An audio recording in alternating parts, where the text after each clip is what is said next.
Pemirsa, sedikitnya 107 jamaah haji meninggal dan 238 terluka akibat kren di Masjidil Haram Mekah ambruk. Peristiwa ini sontak menimbulkan tanya mengapa bisa alat berat sebesar itu ada di tengah jamaah haji yang tentunya membahayakan keselamatan mereka. Pemerintah Arab Saudi dituntut bertanggung jawab atas insiden tersebut. Dan kami akan mengulasnya bersama dengan dua narasumber yang telah hadir di studio Metro TV. Ada mantan Dirjen Haji Kementerian Agama Anggito Abimaju dan juga Wakil Ketua Komisi 8 DPR Abdul Malik Haramain. Selamat malam Mas Anggito dan juga Mas Malik. Saya mau ke Mas Malik dulu, Mas. Bentuk pertanggungjawaban yang diinginkan oleh Komisi 8 ini sebenarnya apa saja? Apakah hanya santunan sajakah? Karena ini kan sudah ada asuransi sebenarnya.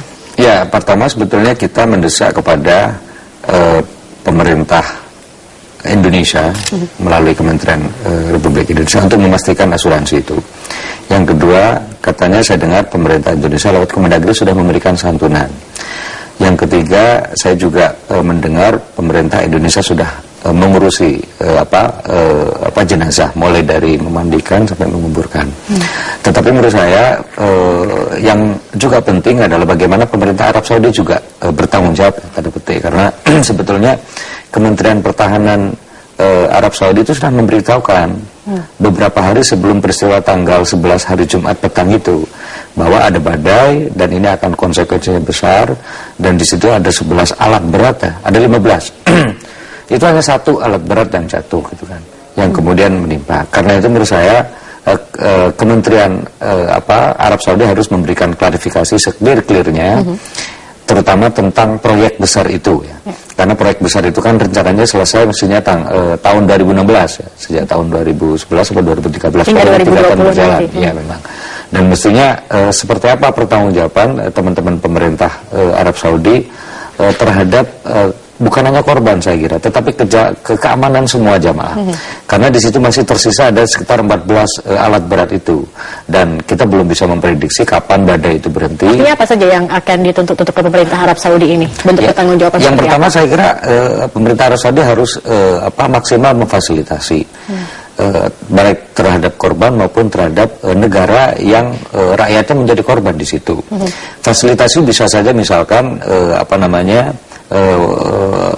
mungkin bisa mendatangkan keluarga korban, misalkan keluarga korban harus pingin menjenguk ke Mekah begitu, karena kalau kemudian korbannya mohon maaf hancur ya, itu mungkin agak susah dibawa ke negaranya masing-masing. Nah karena itu mungkin perlu pemerintah RI dalam ini Kementerian Agama untuk mendesak dan meminta kepada pemerintah Arab Saudi untuk memberikan fasilitas terhadap keluarga ya. Oke. Baik, artinya hanya kepada pemerintah Arab Saudi, tetapi pemilik perusahaan konstruksinya tidak? Ya, salah satunya saya kira itu. Jadi saya dengar katanya ada salah satu perusahaan besar di Indonesia yang juga BUMN juga ikut menjalankan proyek itu. Jadi semua saya kira tidak hanya pemerintah Arab Saudi, tetapi perusahaan-perusahaan yang terlibat dalam pengerjaan proyek itu harus bertanggung jawab. Dan tanggung jawab itu harus secepatnya direalisasikan dan dikonkretkan ya, terutama terhadap korban. Saya ingin ke Mas Anggito. Mas Anggito, kalau kita melihat ini bukan pertama kalinya terjadi peristiwa yang akhirnya menimbulkan korban jiwa seperti itu. Sebut saja seperti tragedi Mina tahun 1990. Apakah pemerintah Arab Saudi pernah memberikan bentuk tanggung jawabnya selain santunan kepada negara lain akibat peristiwa seperti ini? Mbak Sakit, pertama tentu saya ingin mengucapkan belasungkawa kepada korban dan keluarga korban yang meninggal dunia. Mudah-mudahan diterima ibadah hajinya dan amin, mendapatkan surga bagi mereka yang meninggal. Kemudian pada yang sakit supaya segera diangkat sakitnya sehingga bisa menjalankan kehidupan dan menjalankan ibadah haji secara lengkap. Nah sebetulnya setiap tahun itu Kementerian Agama dan Kementerian Haji Arab Saudi itu ada MOU-nya. MOU itu pasti ada mengenai hal-hal yang menyangkut masalah risiko-risiko apabila terjadi kecelakaan, force major, ada apa. Karena memang pembangunan ini dimulai tahun 2013 ya. Ini agak beda dengan peristiwa Mina ya. Memang sejak awal sudah diketahui bahwa dalam 3 tahun 2013, 2014, 2015 itu Masjidil Haram akan diperluas, kemudian akan dibangun Masjid Abdullah itu. Itu daya tampungnya dari 1,5 juta menjadi 2,2 juta untuk melakukan tawaf dan sa'i. Jadi memang sejak awal itu sudah ada muzakarah waktu itu, 2013 saya ingat sekali, disampaikan kepada seluruh misi haji di dunia bahwa akan dimulai pekerjaan raksasa Dan itu risikonya cukup besar. Termasuk keselamatan para jamaah ketika melakukan ibadah. Tetapi apa yang sebetulnya seperti kata dalam MOU ini? Pak Malik itu, sebetulnya pemerintah Arab Saudi itu bisa menutup sebetulnya. Apabila memang di warning ada risiko. Sebetulnya bisa aja ditutup, kemudian bisa 1 hari 2 hari karena ada risiko cuaca, ada risiko keselamatan jamaah, itu bisa melakukan hal seperti itu. Nah, sekarang yang penting itu sudah kejadian, ya tentu ini musibah, ya.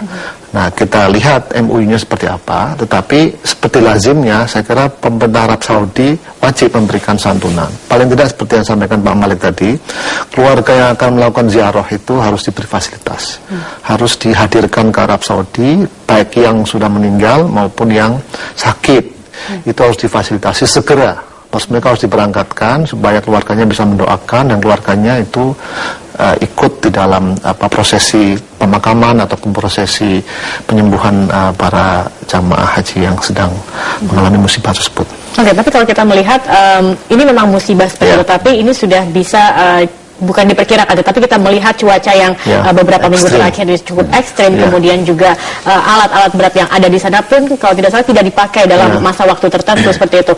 Kalau Anda melihat dari kasus ini, apakah hanya aspek kelalaian saja atau memang seperti apa? Sebetulnya sejak 2013 sudah disampaikan bahwa pembangunan ini berisiko karena pembangunan dengan alat berat dan ada orangnya di situ, jutaan orang di situ. Jadi sebetulnya sangat berisiko. Tetapi karena prosesi haji umroh tidak bisa diberhentikan, maka pada waktu itu saya ingat sekali pemerintah Saudi mengatakan bahwa ini berisiko, tetapi kita akan lakukan pengamanan semaksimal mungkin gitu ya. Nah, tetapi sebetulnya ada klausul yang lain kalau dalam hal-hal tertentu pemerintah kerajaan Arab Saudi khususnya otoritas Masjidil Haram bisa melakukan penutupan gitu. Apalagi kalau dari pihak Kementerian Pertahanan sudah memberikan warning dan sebagainya. Tapi sekali lagi saya kurang tahu kenapa ini terus dilanjutkan dalam situasi yang sangat berisiko dan rawan. Nanti kita lanjutkan kembali, Mas Mari, saya juga ingin tahu bagaimana nanti mekanismenya dan juga apakah meminta pertanggungjawaban ini apakah setelah hasil investigasi keluar dari pemerintah Arab Saudi atau seperti apa. Kita akan membahasnya lebih jauh lagi pemirsa setelah jeda berikut ini. Tetap bersama kami di Prime News.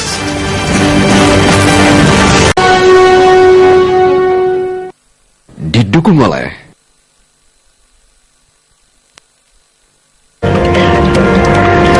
baik, kita lanjutkan kembali perbincangan. Mas Malik, kira-kira mekanismenya akan seperti apa? Apakah akan mendesak langsung Kementerian Agama, lalu kemudian menunggu hasil investigasi itu? Saya kira pertama kita menunggu hasil investigasi yang dilakukan oleh baik pihak Kementerian, pihak pemerintah Arab Saudi maupun Kementerian Agama yang juga pertama kali yang akan mendapatkan hasil investigasi itu.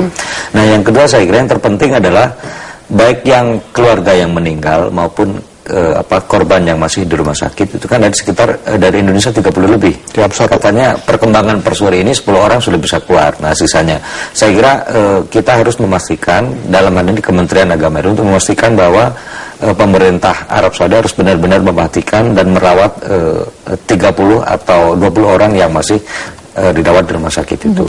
Yang ketiga menurut saya investigasi ataupun klarifikasi sejelas-jelasnya dari Kemendagri itu penting. Dari mana? Dari pemerintah Arab Saudi penting karena ini menyangkut, karena ada informasi bahwa alat-alat berat itu katanya ada informasi berhenti bekerja di antara tanggal 10, 11, 12 itu. Yang kedua ada informasi sebaliknya, jadi tanggal 11 itu hari Jumat petang itu masih bekerja alat-alat berat itu. Nah, tetapi yang pasti bahwa pihak pemerintah Arab Saudi, terutama Kementerian Pertahanan, sudah memberikan peringatan, yang sudah memberikan warning kepada pemerintah. Tetapi waktu itu pemerintah Arab Saudi, terutama yang berkaitan dengan proyek itu, tetap melakukan atau melaksanakan atau menjalankan proyek itu. Tapi tidak memanggil. Di situ saya kira perlu yang kita meminta keterangan penting dari betul nggak bahwa warning itu ada. Sudah ada. Yang kedua, seperti apa respon pemerintah Arab Saudi terhadap warning itu. Kalau kemudian respon pemerintah Arab Saudi tidak peduli dengan warning itu, maka bisa disimpulkan kalau kemudian lalai begitu.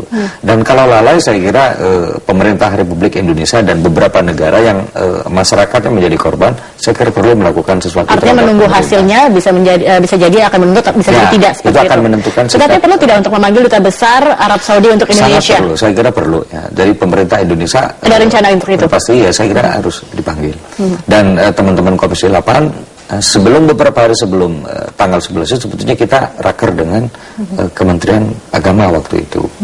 Memang belum muncul peristiwa ini, tapi kemarin teman-teman memanggil, mengundang kembali untuk memastikan sebetulnya hasil investigasinya seperti apa, dan sikap pemerintah Republik Indonesia formal, terutama jika misalkan hasil investigasi itu menunjukkan pemerintah Arab Saudi lalai. Itu saya kira juga penting untuk kita sikapi. Sejauh ini komunikasi dengan Kementerian Agama sudah sejauh apa saja? Apa saja yang sudah disampaikan? Ya, sampai sekarang informal, secara formal belum ya. Cuma kita menerima informasi yang sifatnya masih parsial gitu ya. Kita belum resmi, kita belum mendengarkan laporan resmi dari Menteri Agama. Oke, baik, Mas Anggito, meskipun ini bisa dikatakan memang musibah seperti itu, tapi ada hal-hal yang sebenarnya bisa diantisipasi dan juga ada hal-hal bisa pencegahan supaya tidak terjadi korban jiwa. Kalau melihat tadi permintaan pertanggungjawaban ke Arab Saudi memungkinkan, tetapi apakah jalannya akan cukup mudah mengingat pemerintahan Arab Saudi ini bisa dikatakan agak cukup sulit untuk dirangkul atau untuk diajak untuk bekerja sama seperti itu? Ya, memang pengalaman saya ya, tahun 2013 kita pernah tiba-tiba dipotong 20% kuota haji kita, terus kita minta pertanggungjawaban dia kan, nggak bisa gitu, karena kita sudah membayar kontrak-kontrak, itu uangnya dikembalikan dong, nggak dikembalikan juga sampai sekarang itu. Jadi kita mengalami semacam kerugian dan tidak bisa di-recover uang itu. Karena itu dianggap itu force major itu, karena itu bukan perencanaan yang dilakukan sebelumnya. Lalu tiba-tiba dipotong 20% dan kita sudah booking 100%, lalu yang 20% itu kan kita minta balik dong, kita udah keluar, dan itu uangnya itu kan dibayarkan kepada warga negara Arab Saudi. Tapi alot sekali, bahkan waktu itu berkali-kali kita melakukan diskusi. Jadi memang dealing dengan pemerintah Arab Saudi itu tidak mudah. Tapi yang tadi penting itu adalah apakah peristiwa atau force major ini sudah ada di MOU-nya. Nah, kalau MOU, ya nanti Komisi 8 saya kira bisa melihat MOU antara Kementerian Agama dan Kementerian Haji Arab Saudi. Itu ada biasanya. Dalam hal-hal tertentu apabila terjadi peristiwa-peristiwa yang merugikan jamaah haji gitu, itu ada klaimnya gitu. Artinya setiap tahun juga MOU ini selalu diperbaharui seperti itu. Mengingat ini kan masih akan berlangsung hingga 2019 atau 2020 pembangunan ini. Dari 2020 kalau seluruhnya ya, saya lihat marketnya. Tapi yang khusus Masjidil Haram itu sampai 2015, tahun depan sudah bisa. Harusnya tahun depan kita memperoleh kuota haji kembali seperti tahun 2012, yaitu 211.000. Jadi jangan minta 10.000, yang diminta harusnya 40.000 dikembalikan lagi karena kondisi haram sudah normal. Meskipun alot tetapi memungkinkan karena sudah pernah dilakukan oleh pemerintah Arab Saudi memberikan bentuk tanggung jawabnya. Ya, mereka biasanya bisa memberikan dalam bentuk-bentuk natura, dalam bentuk-bentuk uang. Kalau di peristiwa Mina dulu dibangunkan 4 rumah sakit haji itu. Itu di ada. Indonesia? Iya, di Indonesia. Karena untuk sebagai tanda simpati dan tanda bela sungkawa mereka membangunkan itu. Tapi yang paling penting tadi itu klarifikasi, kemudian mengundang jamaah supaya untuk pencegahan ke depannya? Ya, kedepannya selalu harus ada setiap kali mitigasi risiko itu harus diperjanjikan, diperikatkan, harus ada akadnya. Sehingga kalau kejadian itu sudah ada dasar hukumnya untuk melakukan klaim atau melakukan mitigasi atau melakukan penagihan terhadap kerugian dan sebagainya. Itu asuransi nggak cukup, itu hanya terhadap yang meninggal saja, tapi pada keluarganya tidak ada. Baik, Mas Malik, perlu tidak sih sebenarnya dibentuk semacam otoritas internasional untuk mengawasi jalannya perhajian ini? Sehingga selama ini kan haji ini hanya menjadi wewenang dari pemerintah Arab Saudi saja. Saya kira perlu ya, meskipun sebetulnya tiap negara itu sudah melakukan MOU tiap tahun ya, termasuk Indonesia. Tetapi menurut saya mungkin Mas Anggito ini perlu ya, karena meskipun yang punya, mohon maaf, tanah haram itu adalah pemerintah Arab Saudi, yang kemudian tempat-tempat yang kemudian itu menjadi tujuan dari jamaah haji itu adalah sepenuhnya pemerintah Arab Saudi. Tetapi saya kira beberapa kali peristiwa yang terjadi terakhir ini saya kira membuat pemerintah Arab Saudi setidaknya kalaupun tidak membuat badan badan komisi internasional atau apa gitu, tapi setidaknya pemerintah Saudi ini harus terus mengajak semua negara ya untuk membicarakan kemungkinan terjadi seperti tadi force major tadi. Itu kan memang tidak ada. Kalau terjadi seperti ini, maka apa yang harus dilakukan oleh pemerintah Arab Saudi terhadap negara yang masyarakatnya paling banyak korban misalkan, itu tidak ada sama sekali kecuali harus asuransi. Makanya makanya beberapa negara termasuk Indonesia saya kira perlu bukan menekan ya, tapi meminta kepada Arab Saudi untuk bertanggung jawab tanda petik terhadap korban dan masyarakat itu. Apalagi hari ini sudah 115 sekian ya. Indonesia sudah 7 orang yang meninggal. Di rumah sakit sekian puluh orang. Saya kira kalau tidak ada penanganan atau perhatian dari pemerintah Arab Saudi, saya kira itu akan banyak dicibir oleh negara-negara lain. Oke, baik. Artinya perlu ada badan khusus juga secara internasional. Ya. Oke, baik. Terima kasih Mas Abdul Malik Haramain sudah bergabung bersama kami, dan juga Mas Anggit Abimanyu. Terima kasih sudah hadir di Prime Time News pada malam hari. Dan pemirsa, kami masih akan kembali dengan informasi lainnya di